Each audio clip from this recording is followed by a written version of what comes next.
కాబట్టి అదే అదే ఇప్పుడైతే జాఫర్ అయిపోతాడు. ఎవరు ఆపలేరు. వచ్చాడా రాని.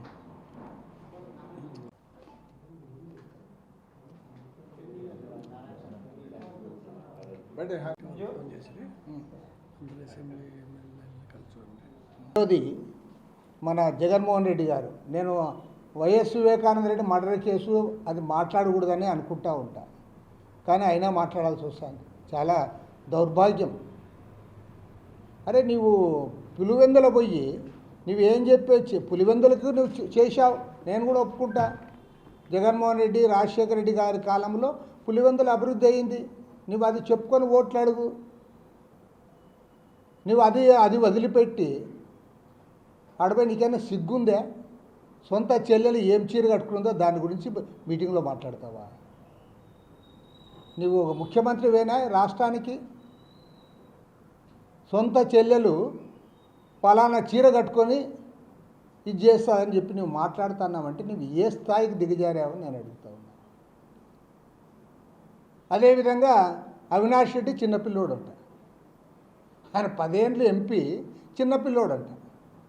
అరే సిబిఐ ఛార్జ్ షీట్లో అతను ముద్దాయి. అతను నువ్వు కోర్టును ప్రభావితం చేస్తూ ఉన్నావు.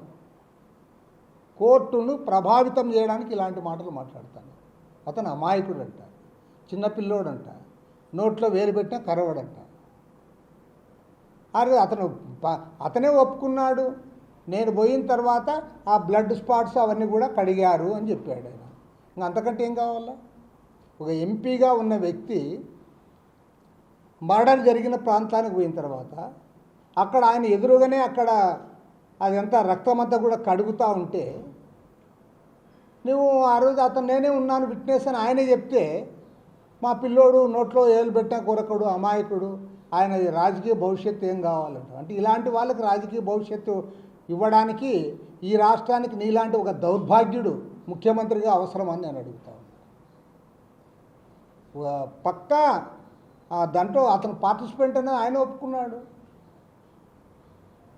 అతను కత్తి తీసుకొని పొడిచాడని నేనేం చెప్పడంలే, కానీ ఆయనే చెప్పాడు ఆ బ్లడ్ అదంతా తుడిచినప్పుడు నేను ఉన్నాను, నేనేమనలేదని.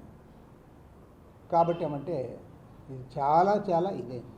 దీన్ని తీవ్రంగా తప్పుపడతా ఉన్నాం, ఖండిస్తూ ఉన్నాం. ముఖ్యమంత్రి తన వైఖరి మార్చుకోవాలి. నువ్వు వాళ్ళని కాపాడుతున్నావనేది దేశానికి తెలుసు. పైగా అందరినీ దూపేస్తావు. వివేకానంద రెడ్డి ఎవరు చంపిండేది వివేకానంద రెడ్డికి తెలుసు అంట, దేవునికి తెలుసు అంట, ప్రజలకు తెలుసు అంట. నీకు తెలియదా? నీకు తెలియదా అని అడుగుతాను. ఒకసారి నెత్తిమీ చేయి పెట్టుకొని చెప్పు, ప్రమాణం చేసి చెప్పు నాకు తెలియదని. నీకు ఆ రోజే తెలుసు. నీవు కూడా దోషివే, తప్పుదారి పట్టించావు. నువ్వేం చేసావు? మీడియా ముందుకొచ్చి చంద్రబాబు నాయుడు చంపించాడని చెప్పి. చంపిన వాళ్ళు ఎవరో నీకు తెలుసు, కట్లు కట్టిండేది ఎవరో నీకు తెలుసు, ఆ రక్తం కడిగింది ఎవరో తెలుసు. అన్నీ తెలిసి ఉండి కూడా నీవు దాన్నంతా కూడా మసిబూసి మారేడుకాయ చేసి ఆ రోజు ముఖ్యమంత్రిగా చంద్రబాబు ఉన్నాడు కాబట్టి చంద్రబాబు మీదకు తోచావు. పోనీ నీవు 5 ఏళ్ళు అధికారంలో ఉన్నావు. నీ 5 ఏళ్ళ అధికారంలో నీవేం చేశావు? దోషులు ఎవరో పట్టుకోవాలి, శిక్షించాలనేది కాకుండా దోషులను కాపాడడానికి ప్రయత్నం చేస్తాను. దోషులు కాపాడావి 5 ఏళ్ల కాలం. సరైంది కాదు, పూర్తిగా తప్పుపడతా ఉన్నాను. ఇక చివరి అంశము, ఇవాళ ఈ ప్రభుత్వ అధికారుల వ్యవహారం చూస్తూ ఉంటే నిజంగా నవ్వు వస్తుంది. రాష్ట్రంలో 66 లక్షల మంది పెన్షనర్లు ఉన్నారు. వాళ్ళకి వాలంటీర్లు వాళ్ళపై ఇస్తాండ్రు. దాని ఎలక్షన్ కమిషన్ మరి ఎవరు తీసిపోయారో వాళ్ళు, ఎలక్షన్ కమిషన్ వాళ్ళు అదేదో పెద్ద సీరియస్ అంశం అన్నట్లు వాళ్ళు పంచకూడదు అన్నారు.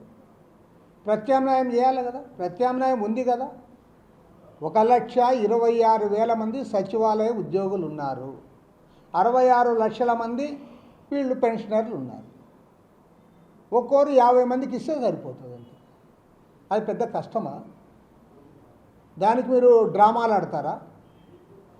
కాబట్టి డిమాండ్ చేస్తూ ఉన్నాం, మే 1వ తేదీ నాడు ఖచ్చితంగా సచివాలయ సిబ్బంది యావత్తు ఈ పనిలోనే ఉండి వారందరికీ పంపిణీ చేయాలి.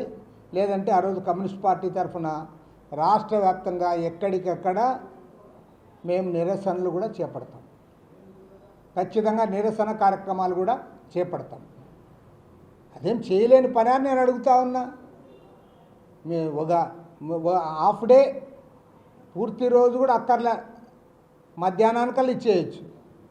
ఎంతమందికి ఇస్తారు? ఒక్కోరు 50 మందికి ఇస్తారు అంతే. ఒక్కోరు 50 మందికి దగ్గర పోయి ఇచ్చేకి మీకేమి లేరా? మీరు మనం ఉన్నారు కదా, జీతాలు తీసుకుంటున్నారు కదా. కాబట్టి ఏమంటే వాళ్ళదేం తప్పు లేదు, ఉద్యోగస్తులది. ఇది ఖచ్చితంగా దీంట్లో అధికారుల డ్రామా, రాజకీయ డ్రామా నడుస్తూ ఉంది. పక్కా రాజకీయ డ్రామా. దీన్ని తీవ్రంగా తప్పుపడతా ఉన్నాం.